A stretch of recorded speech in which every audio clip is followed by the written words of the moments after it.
지난주 내가 가진 의란 제목으로 말씀을 드리면서 이 제목의 의미가 무엇인가에 대해서 말씀을 드렸습니다. 오늘도 동일한 제목을 통하여 말씀드리고자 하는 것은 지난번에 말씀드렸고 또 제목을 통하여 그 제목의 의미가 무엇인가를 7절, 8절, 9절 본문을 통하여 좀 광의적으로 말씀을 드렸던 것처럼 바울 사도가 내가 가진 그 의라고 하는 것은 율법에서 난 것이 아니라 그랬죠. 그러므로 율법이라고 하는 것은 구원에 있어서는 전혀 무익합니다. 그러므로 바울 사도가 자기가 가진 의라는 것은 그리스도만이 의에 있어서 절대적인 가치를 주시고 가지시는 분이라는 고백입니다.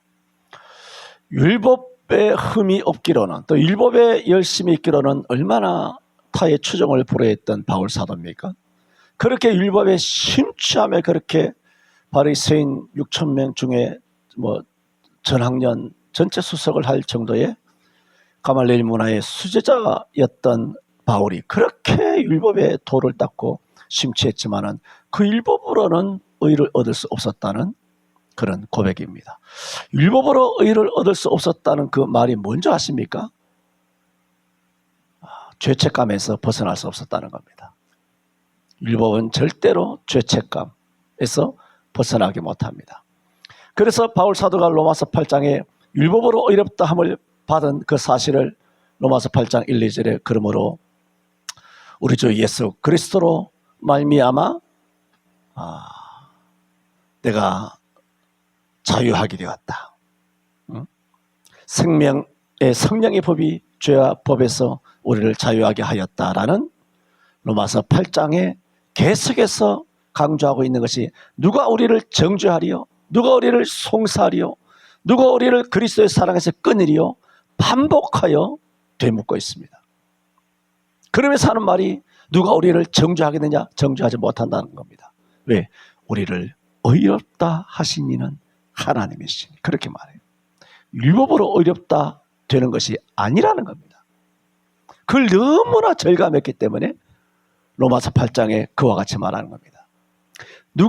그러니까 그 반어적으로 뭐냐? 나는 일생을 정죄를 받으며 살았다는 겁니다. 율법을 지키면 지킬수록 정죄를 받은 거예요. 이것은 또 높아심의 말씀을 드리는데 내가 일상적으로 도덕적으로 죄를 짓고 양심적으로 죄를 짓고 윤리적으로 죄를 짓고 입으로 죄를 짓고 마음으로 죄를 짓고 행동으로 죄를 짓고 또 눈길로 막 사람들 막 쏘아본다든가 막 훑킨다든가 말이죠. 깔본다든가 눈으로 말해요라는 말은 눈을 보면 눈은 마음의 창이지 않습니까? 마태복음 6장에 되어 있는 것처럼.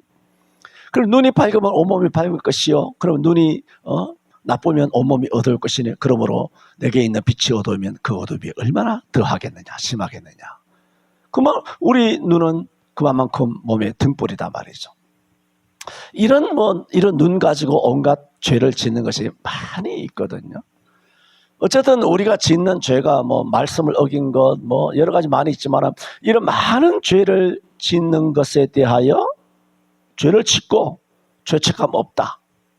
회개도 안 해놓고 이건 아니라는 겁니다. 회개를 안 했잖아. 응?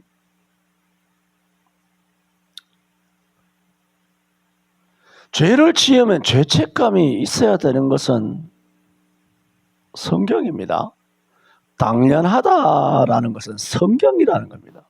죄를 지으면 죄책감이 있어야지. 요즘 얼마나 저를 포함해서 하나님 앞에 철면핀지 제가 자주 뭐라고 하는 것처럼 이신칭이라고 나는 이미 구원받았다. 나는 지금 죽어도 천당 간다. 이것이 마치 보신주의처럼 돼가지고 구원받았으니까 나는 어떻게 죄를 지어도 구원받고 어떻게 나쁜 마음을 품어도 세상에 나가서 일생 동안 무슨 죄를 지었더라도 나는 구원을 받았기 때문에 회개에 대해서 죄책감에 대해서 그다지 죄책감도 안 가지고 회개에 대한 필요성도 갖지 못하고 어차피 나 이래 사나 저래 사나 어떻게 이 땅에서 그냥 똥밭에 뒹굴러도 나는 천당 간다. 배째라. 전부 다 한국교회의 이신칭의 신앙은 배째라 신앙 아닙니까? 이신칭의가 잘못됐다는 게 아닙니다. 이신칭의는 절대적인 구원의 원리죠. 근데 그걸 악용한단 말입니다. 정말 이신칭의가 있는 사람은 죄책감이 들어야 돼요. 응? 양심이 더 깨끗해지는 것이죠. 그러면 이런 엄청난 이신칭의를 선언하였더니 로마서, 갈라디아서를 쓴, 물론 성령이 쓰셨지만은 이 대사도 바울이 왜 자기는 예수님께 가까이 가면 가까이 갈수록 사도 중에 작은 자라, 성도 중에 작은 자라, 마지막에는 내가 죄인 중에 괴수라 했을까요? 죄책감이 더 강하게 온다는 거예요. 은혜를 받으면 받을수록 죄책감이 더 가깝게 온다는 거예요. 깜깜한 데서랑, 아니면 등잔 밑에서랑, 아니면 형광등 밑에서랑, 밝은 태양 밑에서랑 우리의 드러나는 정체, 우리의 끔등과 우리 더러움이 밝혀지는 것이 다르지 않습니까? 의의 태양 되시는 밝은 태양 앞에 우리가 벌거벗은 듯이 우리 자신이 드러나게 되면 부끄러운 것이죠. 가까이 가면 갈수록 제가 자주 말하지만 겸손이 아닙니다. 죄인임을 철저하게 깨닫는 거예요.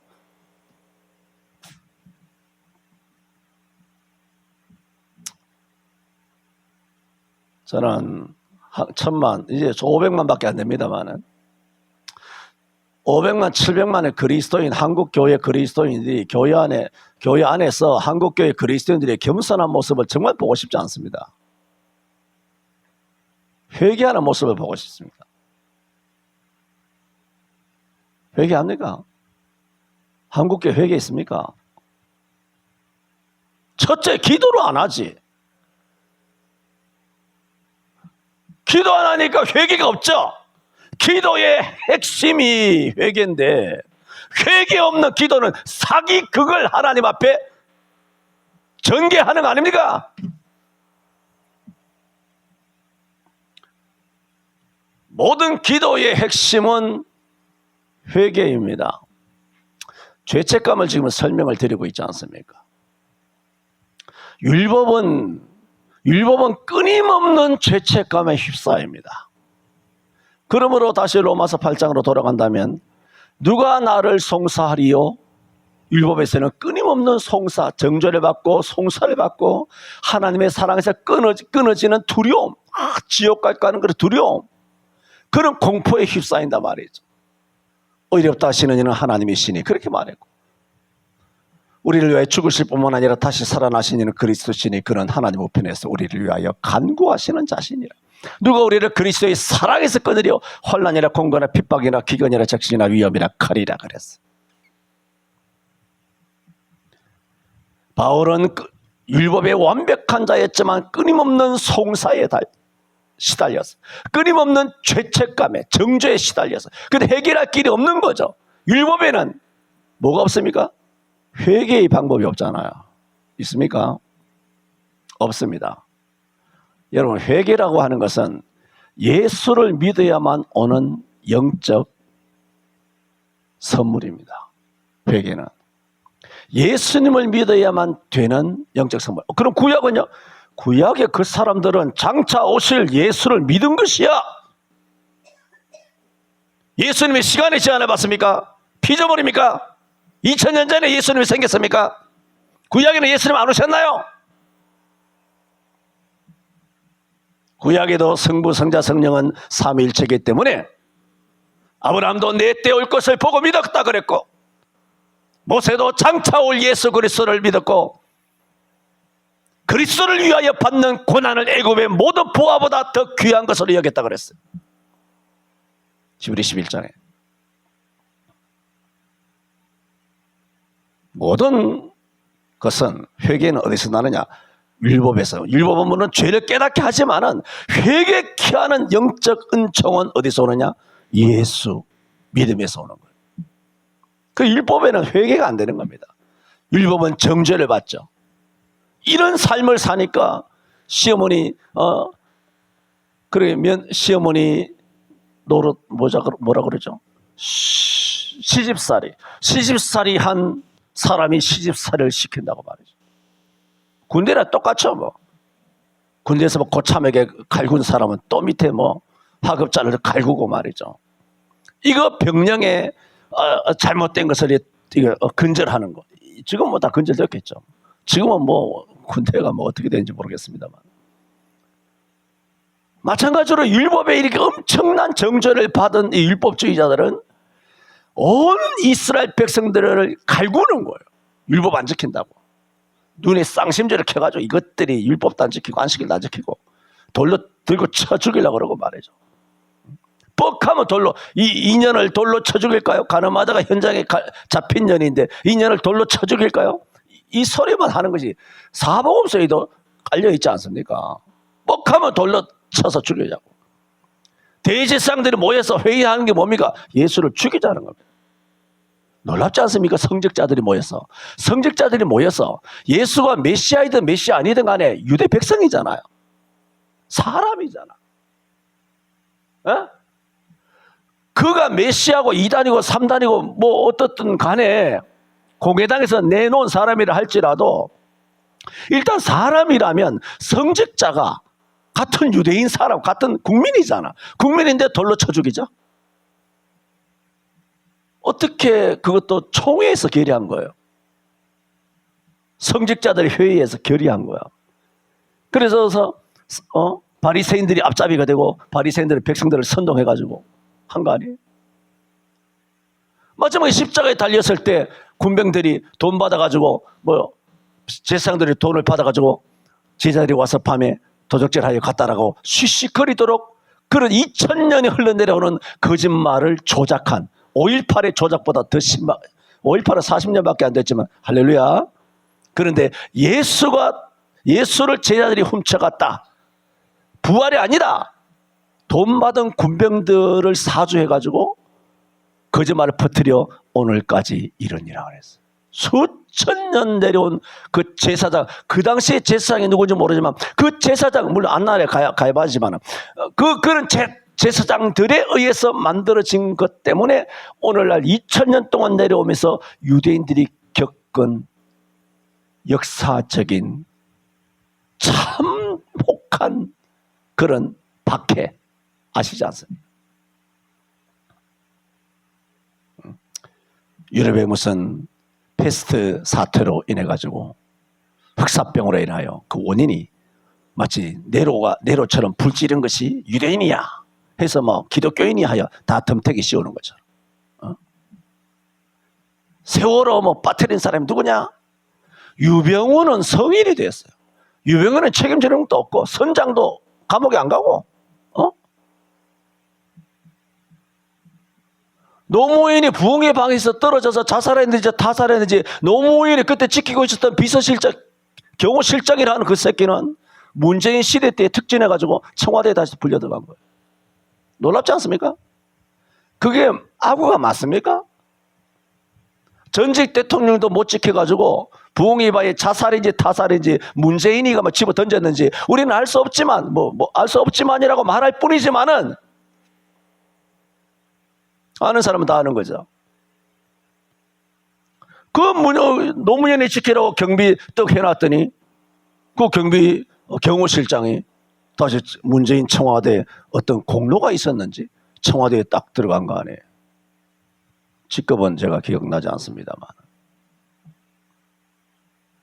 그런 일들이 있었다고 한들 우리는 5.18 이후로부터 40년밖에 안 된단 말이에요. 44년. 근데 요한복음 21장에 나오는 제사장들의 그 엄청난 거짓말로 인하여 유대인들이 더 예수를 안 믿게 됐잖아요.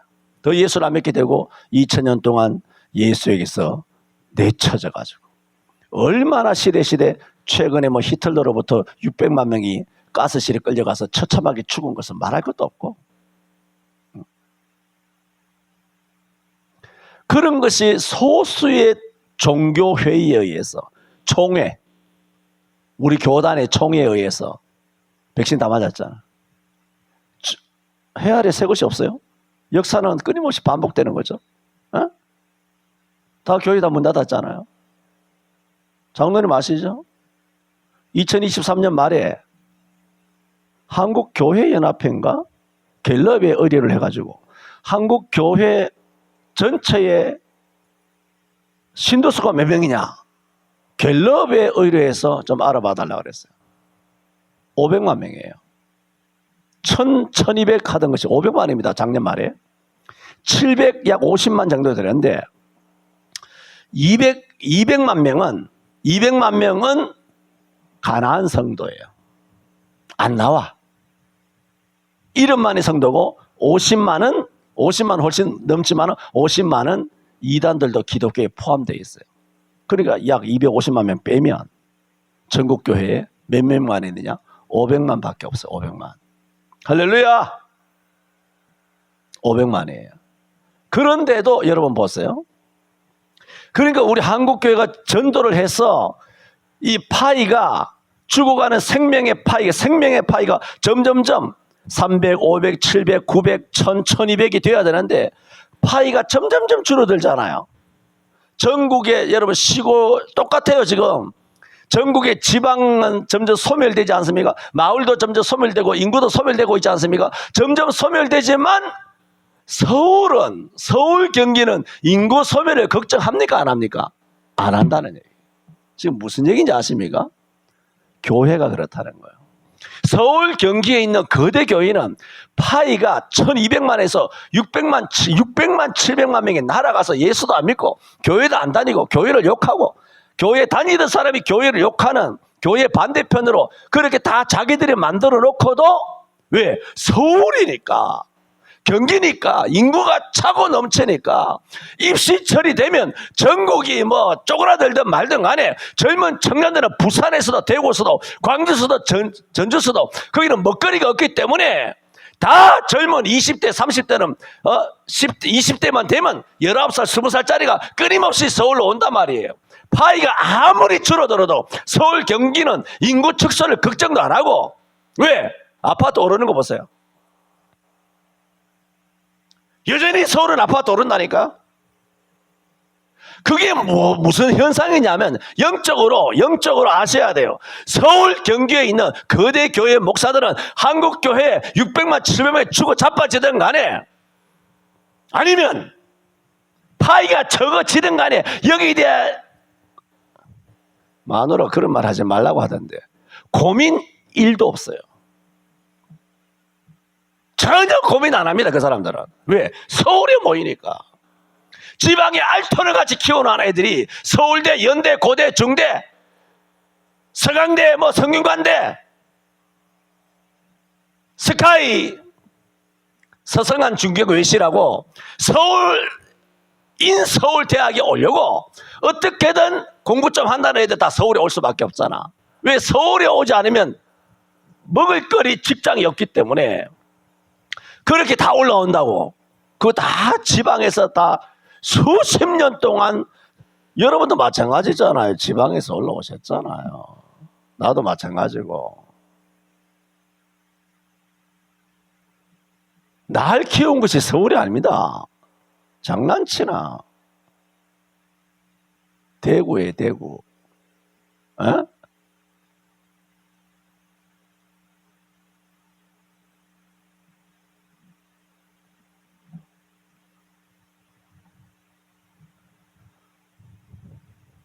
전혀 걱정 안 합니다. 왜냐하면 제가 한 800명 정도 되는 어떤 교회 주보를 봤어요.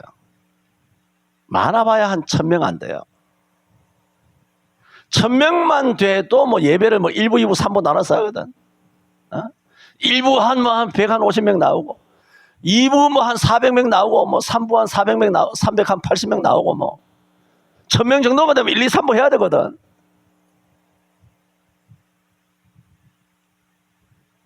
(1000명) 정도 되는 교회인데 매주마다 내 주보를 봤어. 얼마 전에 따끈따끈한 주보를 보니까 매주 이제 새신자 등록이 되잖아요. 새신자 등록이 되는데 새신자가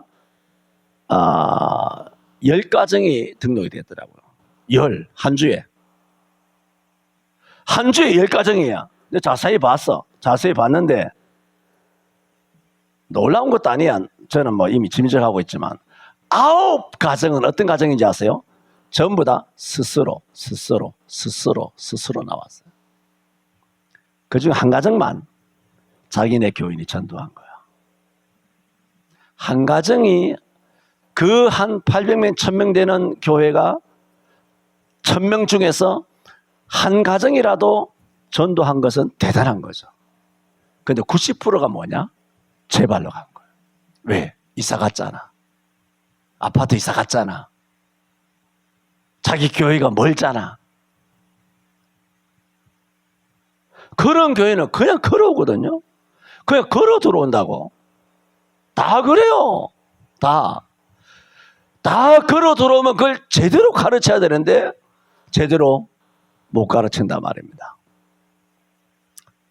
그런 한 7, 800, 1000명 정도 되는 그런 작은 교회도 여러분 작은 교회도 8명씩 9명씩 매주 지발로 걸어 들어온다.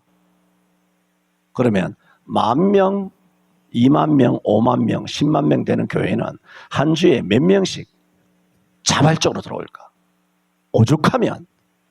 오죽하면 이제부터 오는 성도들은 안 받습니다. 그게 뭐 굉장히 쿨한 게 아니에요. 굉장히 시크한 게 아니에요. 그들은 한 영혼에 대한 그것은 그게 없는 거죠, 사실.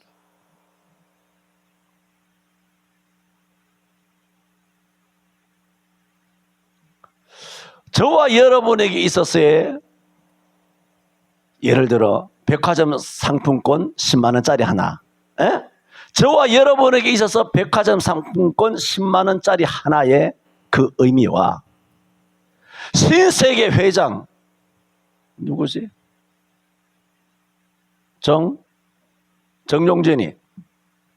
정용진이 자기 입장에서 자기 백화점인데 신세계 백화점 10만 원짜리 그 상품권 하나와 비교한다면 비교가 됩니까?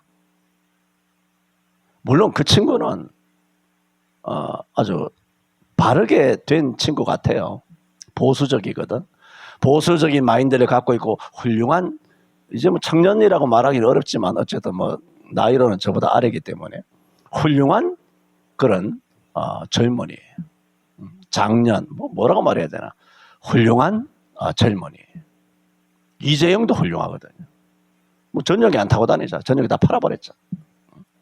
이건희 때 세대 돌리다가 전용기 한 대만 해도 뭐 돈 그 비용이 엄청나거든. 그래 일반 비행기 타고 돌아다닌다고. 그렇게 훌륭하게 박힌 사람이 있지만 그 사람들에게 있어서 10만 원짜리 무슨 백화점 상품권이 이게 무슨 의미가 있겠어요? 우리하고는 비교가 안 되는 거죠. 사람의 영혼도 영혼의 가치도 그렇게 취급되는 겁니다. 자기가 그 형편없는 영혼의 가치로 취급되는 줄도 모르고 그런 교회를 다니는 거예요. 명문교회니까. 크니까. 유명하니까. 자기 영혼을 헐값에 내다 파는 거죠.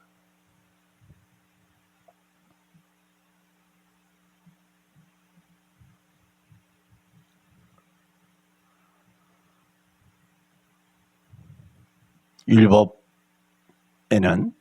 회개가 없습니다. 정죄만 있고. 그러므로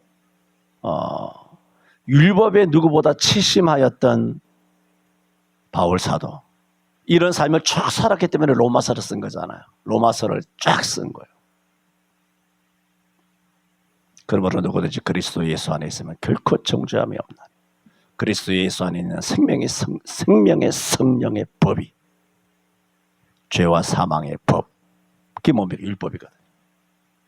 그 죄와 사망의 법에서 엄청난 정죄를 받았기 때문에 그러므로 누구든지 그리스도 예수 안에 있으면 결코 정죄함이 없다 선언을 하고 왜?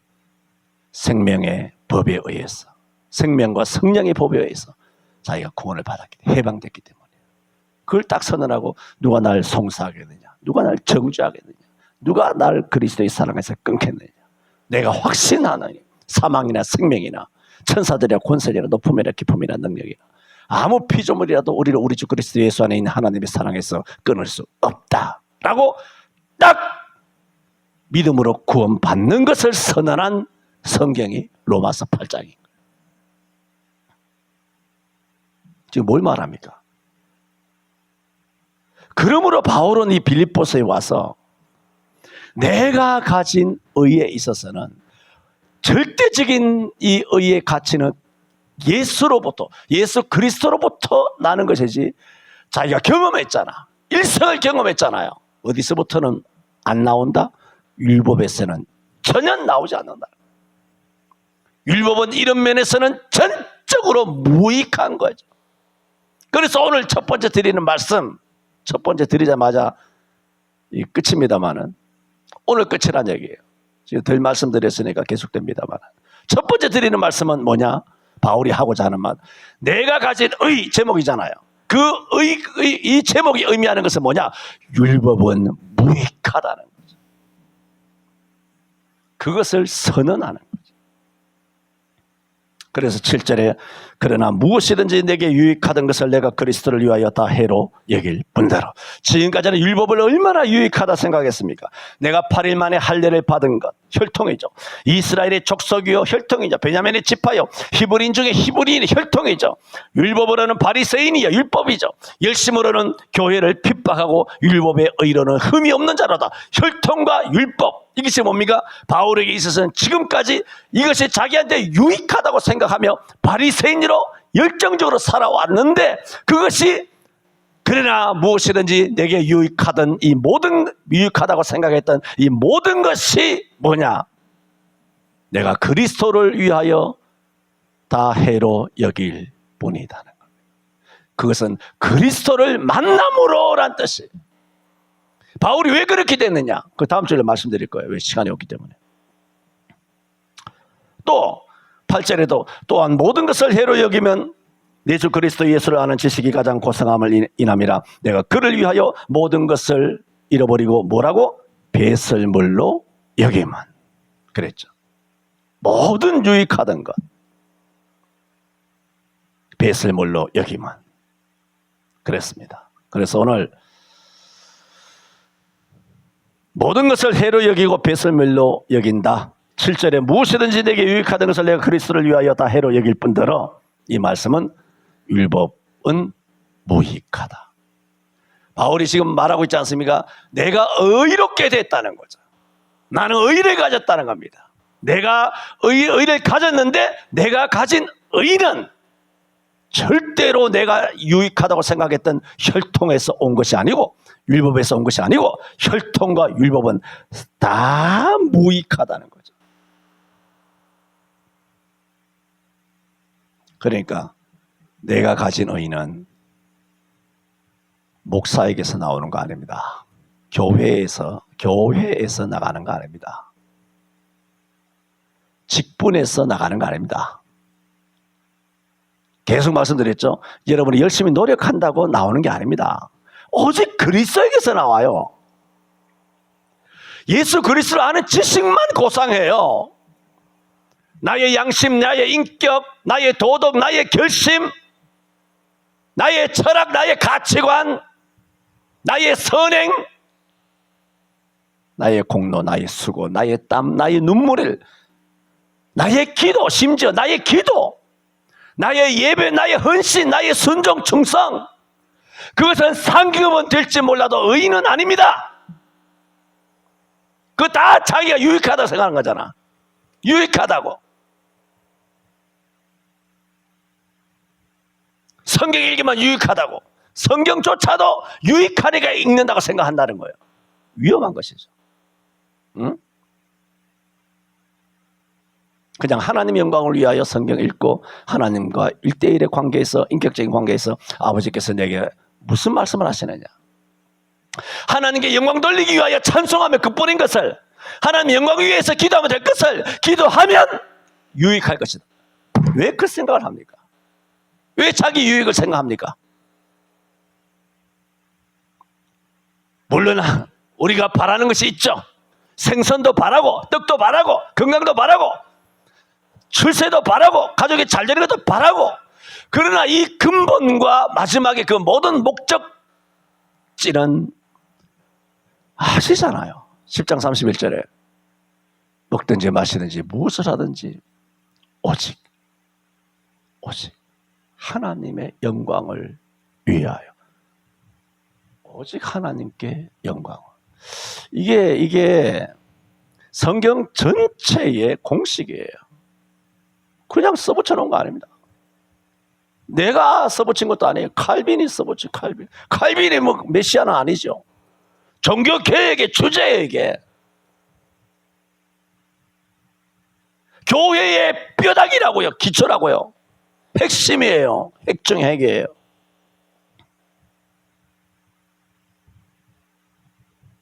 바울이 내가 가진 의는 율법이나 혈통에서나 자기에게서 나온 것도 아니에요. 열심으로 말하면 바울이 어마어마하게 의롭지 않았을까요?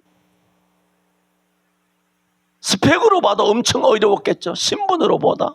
무엇으로 봐도 2000년 세계 기독교회사에서 바울을 뛰어넘을 자는 단언컨대 아무도 없습니다. 아무도 없습니다. 바울 이상은 아무도 없습니다. 바울이 탑을 찍은 분이에요. 진짜입니다. 전부 다 바울 밑에입니다. 그런데도 그런 대바울 사도가 마지막에는 내가 죄인 중에 괴수라 그랬어요. 놀랍잖아요. 왜 성경이 이렇게 선명한데 왜 기독교인들은 목사가 되고 장로가 되고 큰 교회 목회를 하고 그늘에는 성도들이 많고 교회 재정이 넉넉하면 왜 그렇게 타락할까요?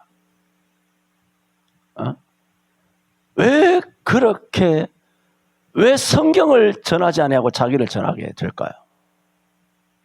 참, 그것도 미스터리한 것입니다. 기도합니다. 내가 가진 의는 율법에서 난 것이 아니요 오직 예수 그리스도를 믿음으로 말미암아 하나님에게서 난 의라 하였던 바울 사도가 가진 의는 혈통과 율법에서 난 것이 아니며 또 자기의 열심과 자기의 신분이나 자기의 학식에서 난 것도 아니며 이같이 유익하다 하는 것을 다 해로 여길 뿐더러 또 모든 것을 해로 여기고 또 모든 것을 배설물로 여김은 오직 그리스도 예수를 아는 지식이 가장 고상함을 유일하게 고상함을 알았기 때문이라 하였습니다. 바울은 주님을 만나고 또 주 예수 그리스도 이름의 열심을 가지면 가질수록 죄인 중에 괴수라 하여 낮아지고 그리스도만 영광이 되었거니와 오늘날 한국교회는 나라와 더불어 선진국이 되면서 교회도 부유해지고 부강해지며 커지면 커질수록 왜 교회 자체가 바벨탑으로 타락하고 부패하고 전락해 버렸는지 주님 성경 말씀으로만 돌아가게 하여 주옵소서. 예수님 이름으로 기도하옵나이다. 아멘.